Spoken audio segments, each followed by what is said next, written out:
Acara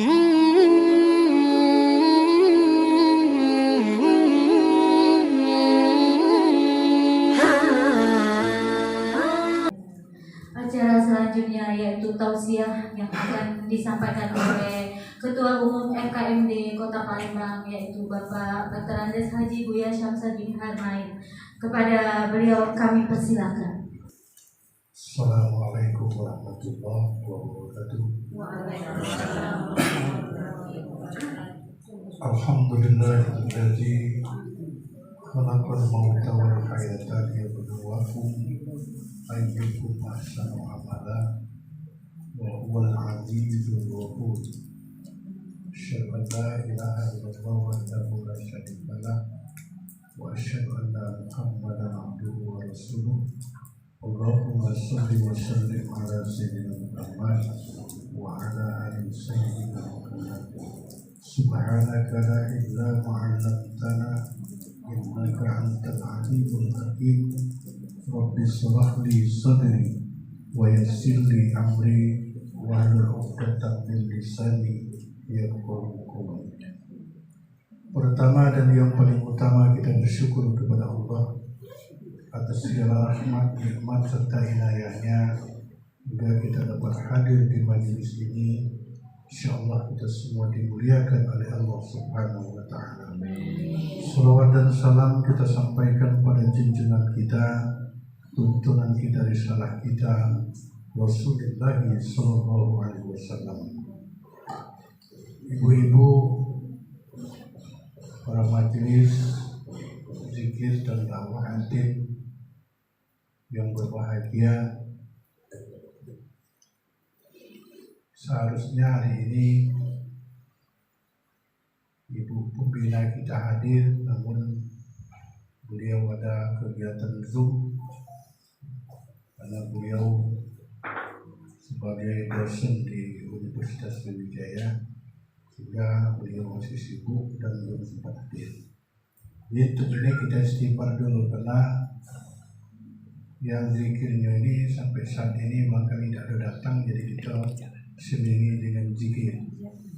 Astaghfirullah Rabbal baraya, astaghfirullah minal khataya, astaghfirullah Rabbal baraya, astaghfirullah minal khataya, astaghfirullah, astaghfirullah minal khataya.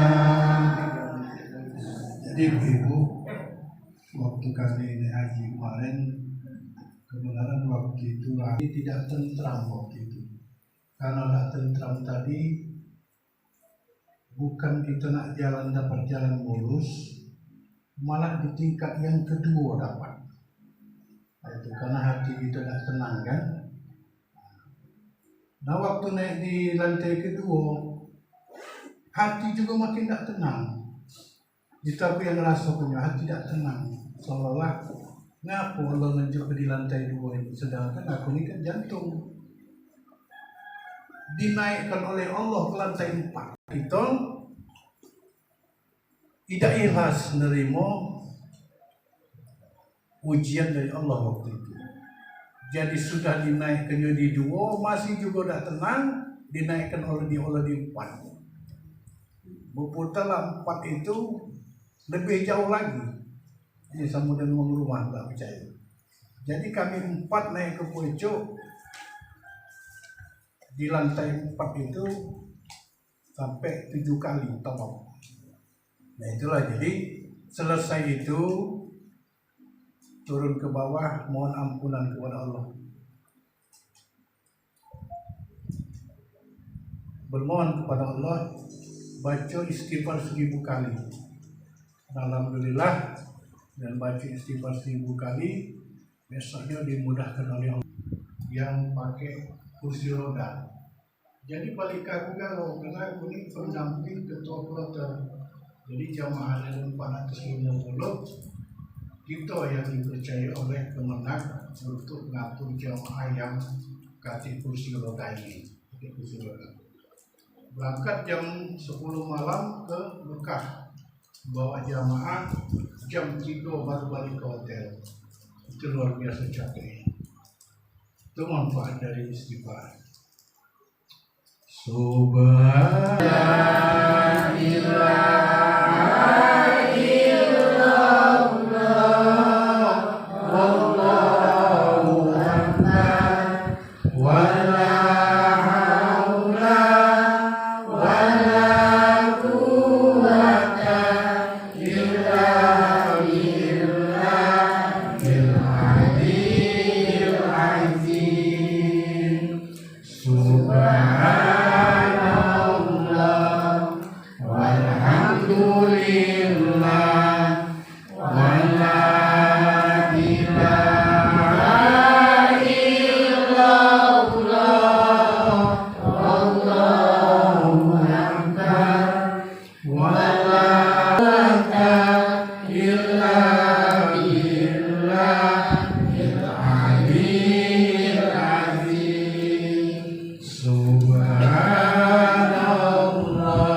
Rasanya hidup kita di muka bumi ini wallahu alam.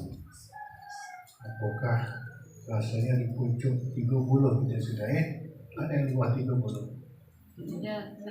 Oh 30 Jadi kita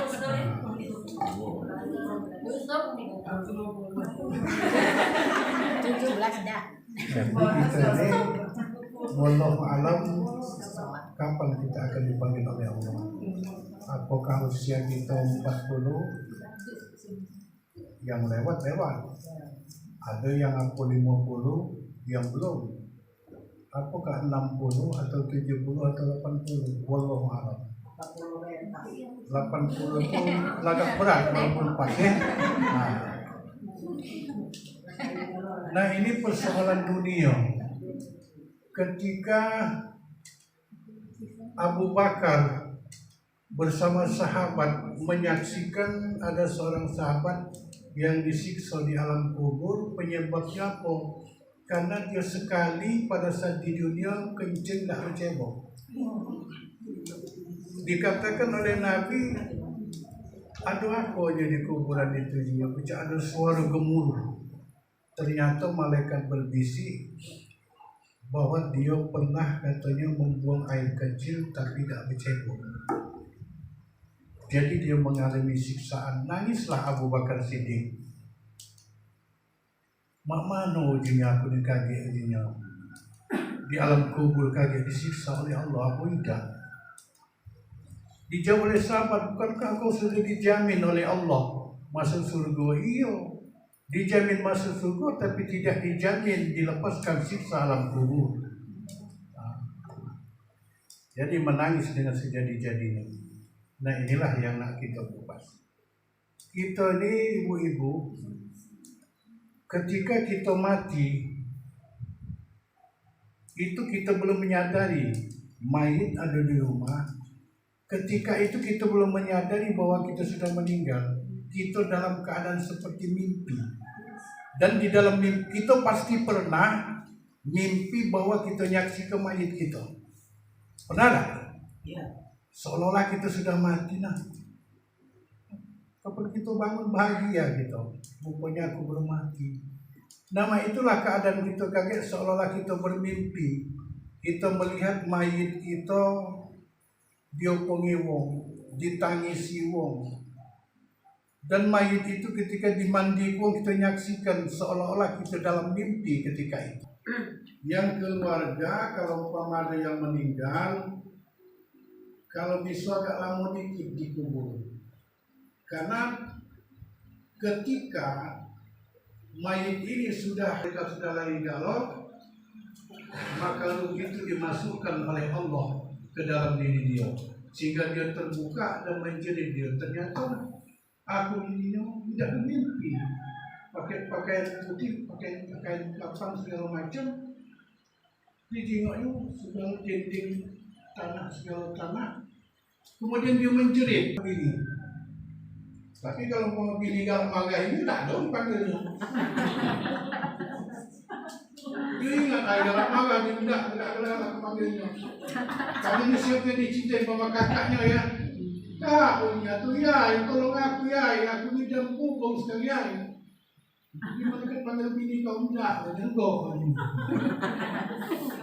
Kaki aku panggil ditolongnya lagi. Joga. Nah itu jadi kesaksian kita di alam kubur gadek. Makanya keluarga jangan dulu pergi, agak lama dikit di situ. Nah, itu yang bagusnya keluarga itu. Jadi kalau umpamanya wong lah balik, kita tunggu dulu. Tidur sebelum Tidak, kalau pasang mic, kalau ada suara di dalam, kita juga masuk.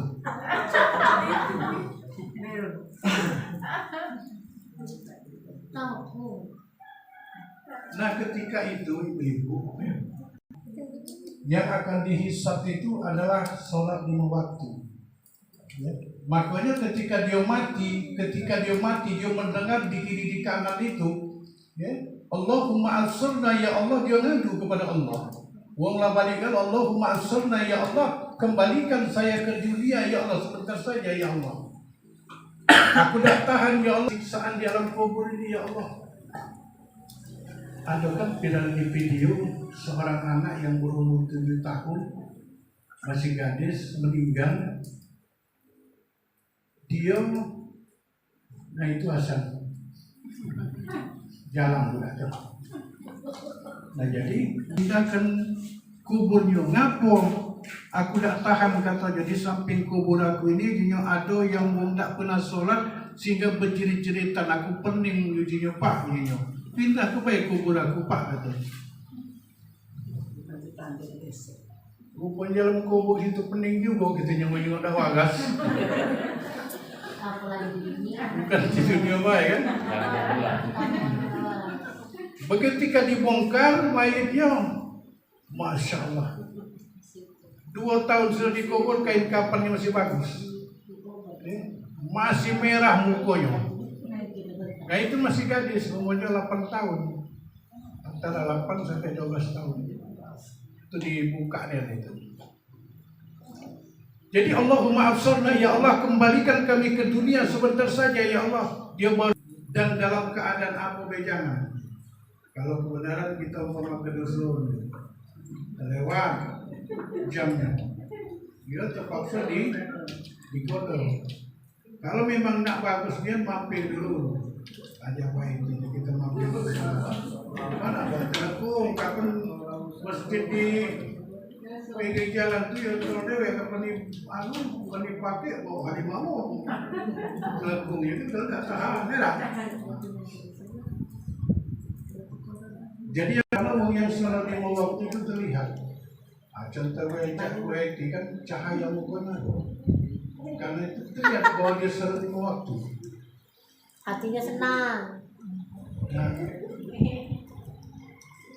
yang lain juga bercahaya. Aku cuma mau aktif yang dalam-dalam itu bercahaya. Kenapa? Yang pertama wong sholat 5 waktu itu mukanya akan diberikan oleh Allah cahaya keabadian terlihat. Yang kedua wong yang sholat 5 waktu hidupnya diberkahi oleh Allah. Sedikit cukup, banyak juga cukup rezeki. Itulah tandanya hidupnya diberkahi oleh Allah. Yang ketiga, hidupnya akan dijamin oleh Allah wong yang sholat 5 waktu di dunia. Kemudian lagi wong yang tak melaksanakan. Yang kedua, akan dicabut tanda keimanan di dalam dirinya oleh Allah Subhanahu wa taala. Dan ketika dia mati, begitu dicabut nyawanya, sama dengan pecah dirantutkan oleh malaikat. Ingat malaikatnya harus sembahyang tidak. Kadang-kadang di pucuk beca ditarik dia. Nah itu. Kemudian mereka yang tidak menjalankan sholat 5 waktu, maka ketika itu dia matinya dalam keadaan haus yang berlebihan. Yang ketiga, akan dipersulit oleh Allah ketika dicabut nyawanya. Nah di alam kuburnya disempitkan oleh Allah. Yang kedua, digelapkan oleh Allah. Nah, ada lemah kita. Kubur disempitkan selama 5 waktu, kuburnya akan diterangkan oleh Allah, dan kuburnya akan diterangkan oleh Allah Subhanahu wa taala, dan dilapangkan oleh Allah alam kuburnya.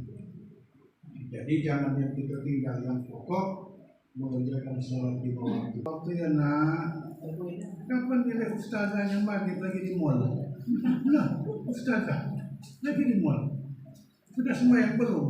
Sudah jam 7.30 belum sholat. Kira-kira mulai kecil. Jadi itu yang pokok yang pertama. Yang kedua, supaya kita dilapangkan alam kubur kita, jangan lupa kita bersedekah. Sedekahkan untuk orang tua kita. Nah di dalam cerita, aku diceramani mana yang ada, mana yang keluar baik. Di pikiran aku, tak tahu sudah aku belum yang sudah punya, pokoknya mana yang keluar. Jadi ada suatu cerita di alam kubur itu ada 8 mayit, sudah kan kita tahu? Belum.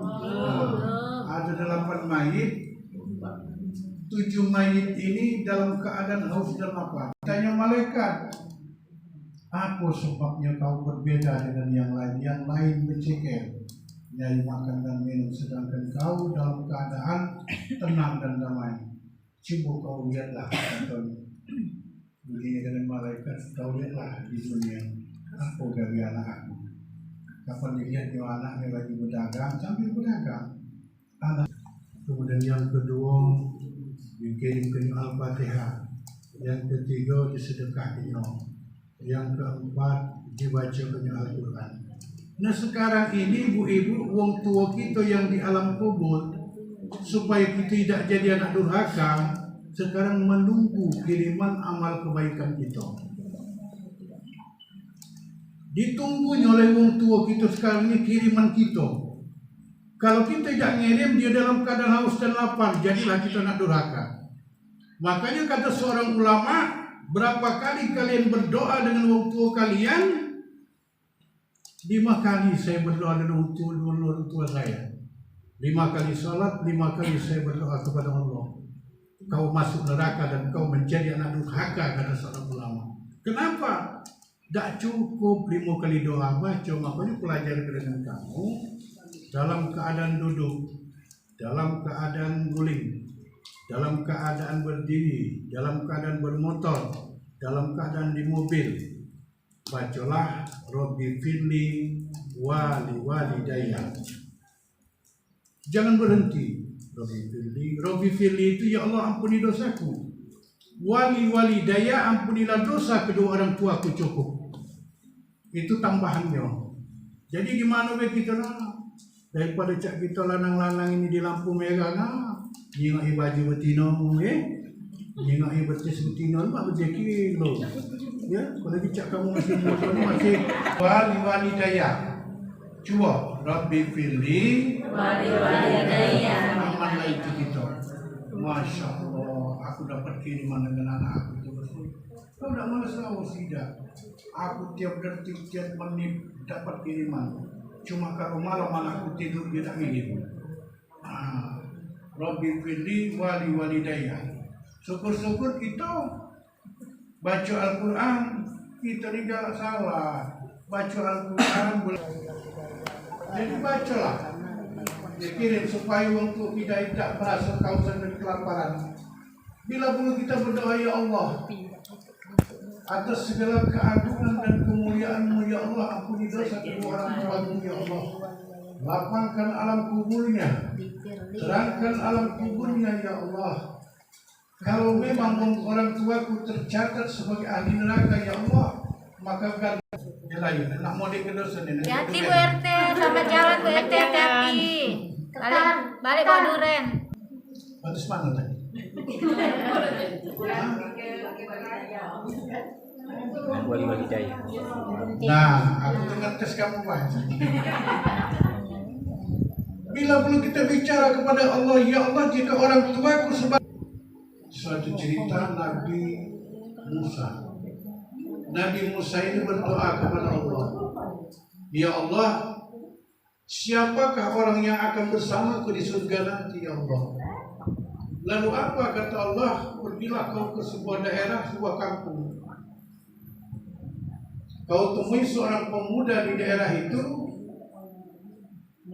dan tanyakan kepadanya. Datanglah Nabi Musa, datang ke tempat kampung. Pemuda mandikan babi lanang dan babi betina. Dimandi kenyo, dilohun kenyo, ternyata ditanyanya, wahai pemuda, apakah kau di rumah mana? Muka aku Islam, aku Islam.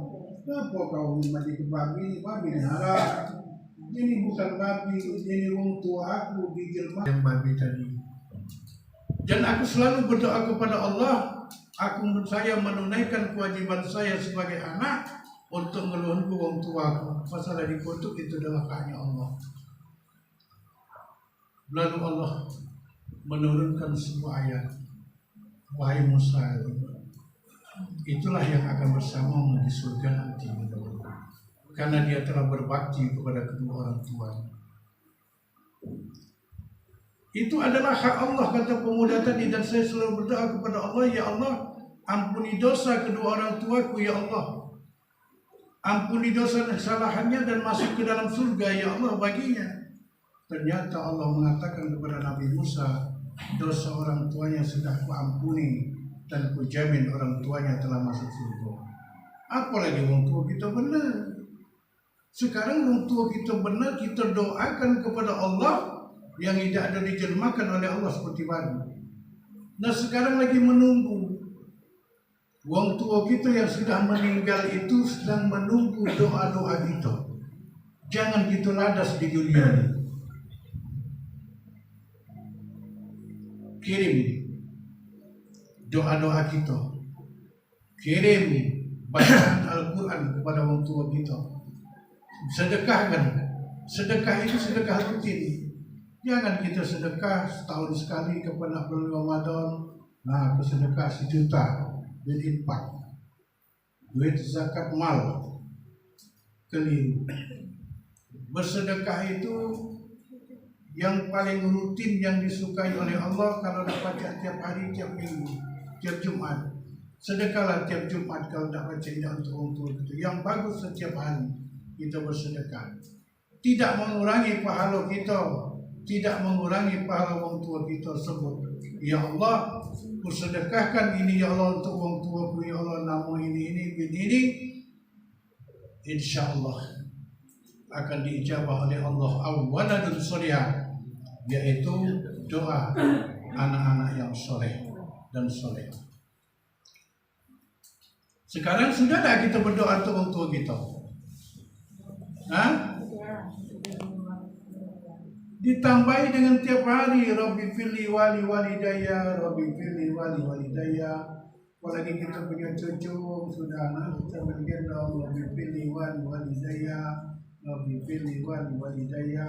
Sambil kita menggoreng Rabbi firli wali walidayya.